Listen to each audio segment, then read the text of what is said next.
Hi friends, welcome to my channel. எல்லோரும் எப்படி இருக்கீங்க?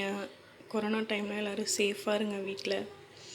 ஸோ இன்றைக்கி நம்ம என்ன பார்க்க போகிறோம் அப்படின்னா, முருங்கைக்காய் பலாக்கொட்டை சாம்பார், அதுக்கப்புறம் கேரட் பீன்ஸ் பொரியல்.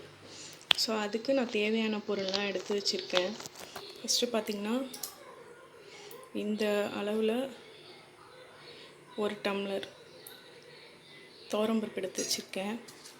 அதுக்கப்புறம் ஒரு 1.5 முருங்கைக்காய், அதுக்கப்புறம் கொஞ்சம் பலாக்கொட்டை, 2 பெல்லாரி வெங்காயம், அதுக்கப்புறம் 2 பச்சை மிளகாய், கொஞ்சமாக கருவேப்பிலை, தேவையான அளவு உப்பு, அதுக்கப்புறம் பார்த்திங்கன்னா புளி ஊற வச்சுருக்கேன். இங்கே ஒரு சின்ன நெல்லிக்காய் சைஸ் அளவு புளியை ஒரு டம்ளர் தண்ணி, இதால் 1.25 டம்ளர் தண்ணியில் ஊற வச்சுருக்கேன். அதுக்கப்புறம் கேரட் பீன்ஸ் பொரியலுக்கு தேவையானதை எடுத்து வச்சுருக்கேன். 2 கேரட், கொஞ்சமாக பீன்ஸு, அதுக்கப்புறம் பார்த்திங்கன்னா 2 பச்சை மிளகாய், ஒரு வெங்காயம், அதுக்கப்புறம் கொஞ்சமாக கருவேப்பிலை, கொஞ்சமாக ஜிஞ்சர். சாம்பாருக்கு பருப்பு வேக வச்சுருந்தது இப்போது தனியாக எடுத்து வச்சிட்டேன். அதுக்கப்புறம் புளி கரைச்சி வச்சாச்சு. அதுக்கப்புறம் பார்த்திங்கன்னா முருங்கைக்காய், வெங்காயம் எல்லாமே கட் பண்ணி வச்சிட்டேன். அதுக்கப்புறம் பார்த்திங்கன்னா பீன்ஸ் கேரட் பொரியலுக்கு தேவையானதெல்லாம் கட் பண்ணி எடுத்து வச்சிட்டேன். கேரட் பீன்ஸ் பொரியலுக்கு ஃபஸ்ட்டு கேரட்டையும் பீன்ஸையும் வேக வச்சுக்கலாம். கொஞ்சோண்டு உப்பு போட்டிருக்கேன். உப்பு போட்டு வேக வச்சு எடுத்து வச்சுருக்கேன்.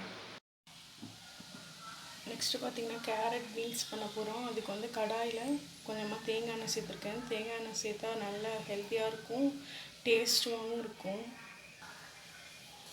ஸோ இப்போ எண்ணெய் காஞ்சிச்சு. இதில் கொஞ்சமாக கடுகு பொரிஞ்சதும் கடலப்பருப்பு போட்டுக்கலாம். கடலப்பருப்பு, அப்புறமா கொஞ்சமாக உளுத்தம்பருப்பு. கடுகு உளுத்தம்பருப்பு பொரிஞ்சதுக்கப்புறம் இஞ்சி சேர்த்துக்கலாம். நெக்ஸ்ட்டு இஞ்சி வதங்கினதும் வெங்காயமும் பச்சை மிளகாயும் சேர்த்துப்பேன். ஸோ இது கொஞ்சம் லைட்டாக வதங்கினதுக்கப்புறம் நம்ம ஏற்கனவே வேக வச்சுருக்கோம்ல கேரட் பீன்ஸ், ஸோ அது 2 சேர்த்து வதக்கிக்கலாம். லைட்டாக வதக்கிட்டு அதுக்கப்புறம் கருவேப்பிலை போட்டு இறக்கிட வேண்டியது. சிம்பிளான கேரட் பீன்ஸ் பொரியல். கேரட் பீன்ஸ் பொரியல் பார்த்திங்கன்னா நல்லா வெங்காயம்லாம் நல்லா வதங்கிடுச்சு. வதங்கினதுக்கப்புறம் கேரட்டும் பீன்ஸும் போட்டு இப்போது வதக்கிட்டுருக்கேன். லைட்டாக வதங்கிட்டும் அதுக்கப்புறம் கருவேப்பிலை போட்டு இறக்கிட வேண்டியது தான். ஸோ இதில் தேங்காய் போட்டால் நல்லா டேஸ்ட்டாக இருக்கும். இன்றைக்கி நான் போடலை. ஸோ ரொம்ப சிம்பிளாக தான் பண்ணிட்டுருக்கேன். ஃபைனலாக கருவேப்பிலையும் போட்டேன். ஸோ இப்போ இறக்கிட வேண்டியது தான். ஃபைனலி நம்ம கேரட் பீன்ஸ் பொரியல் ரெடி. ஃபஸ்ட்டு சாம்பார் வைக்கிறதுக்கு துவரம்பருப்பும் பலாக்கொட்டையும் போட்டு வேக வச்சு எடுத்து வச்சுக்கலாம். அதில் ஃபஸ்ட் கொஞ்சோண்டு பெருங்காயத்தூள் போட்டிருக்கேன். அதுக்கப்புறம் 1/4 டீஸ்பூன் மஞ்சள் தூள் போட்டிருக்கேன். இதை போட்டு ஃபஸ்ட்டு வேக வச்சு எடுத்து வச்சுப்போம் பருப்பு. ஃபஸ்ட்டு அடுப்பில் பாத்திரம் வச்சுருக்கேன். எண்ணெய் காஞ்சிடுச்சு. எண்ணெய் காஞ்சோன்னா கடுகு போடலாம். கடுகு போட்டேன். கடுகு பொரிஞ்சதுக்கப்புறம் வெங்காயம் போட்டு தாளிச்சிக்கலாம்.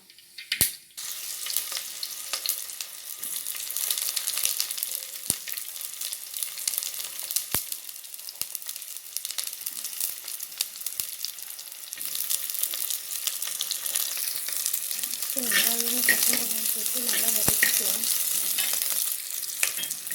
வெங்காயம் வதங்க போட்டு இது கூடவே பார்த்திங்கன்னா முருங்கைக்காயும் போட்டுட்டேன். முருங்கைக்காயும் போட்டு நல்லா வதக்கிட்டோம் அப்படின்னா சீக்கிரமாக வெந்துடும். ஏன்னா ஆல்ரெடி நம்ம பலாக்கொட்டையும் போட்டு வேக வச்சு எடுத்து வச்சிட்டோம். அதனால் சீக்கிரமாக சாம்பார் தயாராகிடும். வெங்காயம் ஓரளவுக்கு வதங்கிடுச்சு. இப்போது முருங்கைக்காயும் லைட்டாக கலர் சேஞ்ச் ஆகிடுச்சு. இப்போ கொஞ்சம் கருவேப்பிலை எடுத்துச்சு. கருவேப்பிலையும் போட்டாச்சு. அடுத்தது நெக்ஸ்ட்டு நம்மளோட மஞ்சத்தூள், மிளகாய்த்தூள் 2த்தையும் போட்டுடலாம்.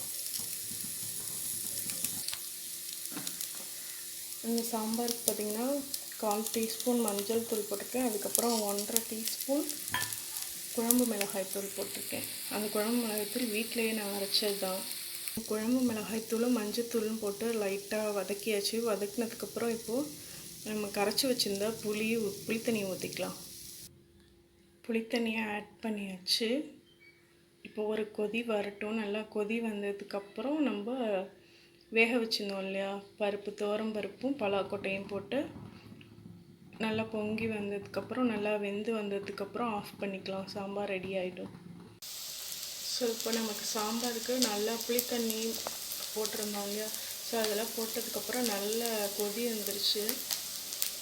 கொஞ்ச நேரம் இப்படியே வதந்துச்சுன்னா நம்மளோட மஞ்சத்தூள் மிளகாத்தூள்லாம் போட்டிருக்கோம்ல, ஸோ அதோட பச்சை வாசனைலாம் போயிடும். பச்சை வாசனைலாம் போனதுக்கு அப்புறமா உப்பு போட்டுட்டு அதுக்கப்புறம் வேக வச்சிருந்து பருப்பு தண்ணி ஊற்றிக்கலாம்.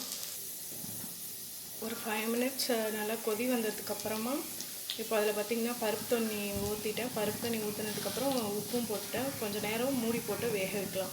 ஸோ பார்த்திங்கன்னா லிட்டு போட்டு மூட வச்சுருக்கேன். ஸோ கொஞ்சம் நேரம் ஆகட்டும், அதுக்கப்புறம் ஆஃப் பண்ணிக்கலாம். சாம்பார் நல்லா கொதி வந்ததுக்கப்புறம்